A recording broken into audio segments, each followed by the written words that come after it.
2 Corinthians chapter 11. I hope you will put up with a little more of my foolishness. Please bear with me, for I am jealous for you with the jealousy of God himself. I promised you as a pure bride to one husband, Christ. But I fear that somehow your pure and undivided devotion to Christ will be corrupted, just as Eve was deceived by the cunning ways of the serpent. You happily put up with whatever anyone tells you, even if they preach a different Jesus than the one we preach, or a different kind of spirit than the one you received, or a different kind of gospel than the one you believed. But I don't consider myself inferior in any ways to these super apostles who teach such things. I may be unskilled as a speaker, but I'm not lacking in knowledge. We have made this clear to you in every possible way. Was I wrong when I humbled myself and honoured you by preaching God's good news to you without expecting anything in return? I robbed other churches by accepting their contributions so I could serve you at no cost. And when I was with you and didn't have enough to live on, I did not become a financial burden to anyone. For the brothers who came from Macedonia brought me all that I needed. I've never been a burden to you, and I never will be.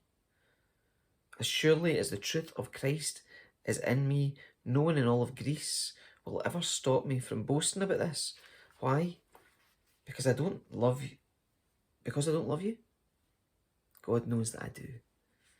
But I will continue doing what I've always done. This will undercut those who are looking for an opportunity to boast that their work is just like ours. These people are false apostles. They're deceitful workers who disguise themselves as apostles of Christ. But I'm not surprised. Even Satan disguises himself as an angel of light. So it is no wonder that his servants also disguise themselves as servants of righteousness. In the end, they will get the punishment their wicked deeds deserve. Again, I say, don't think that I'm a fool to talk like this. But even if you do, listen to me as you would to a foolish person, while I also boast a little.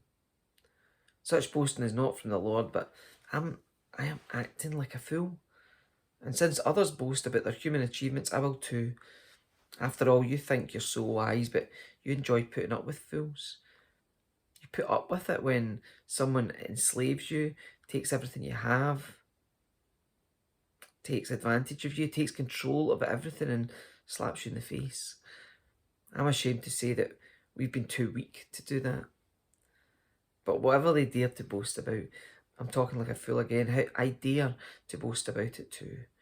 Are they Hebrews? So am I. Are they Israelites?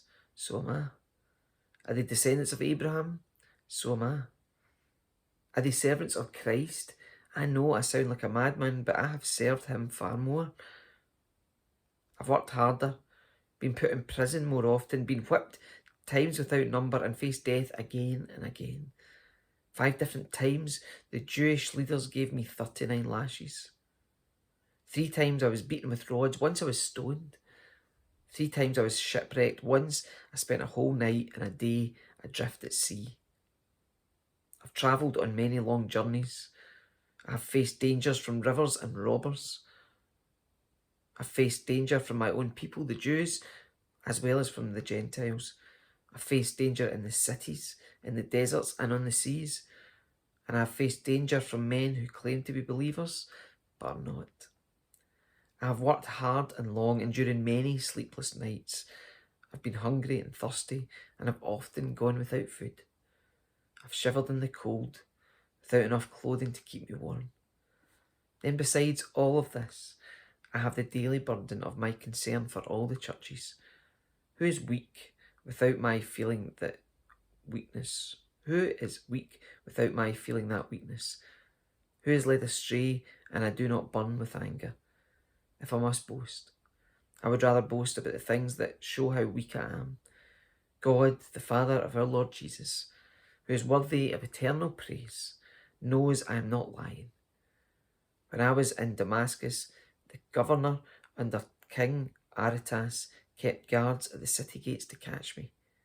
I had to be lowered in a basket through a window in the city wall to escape from him.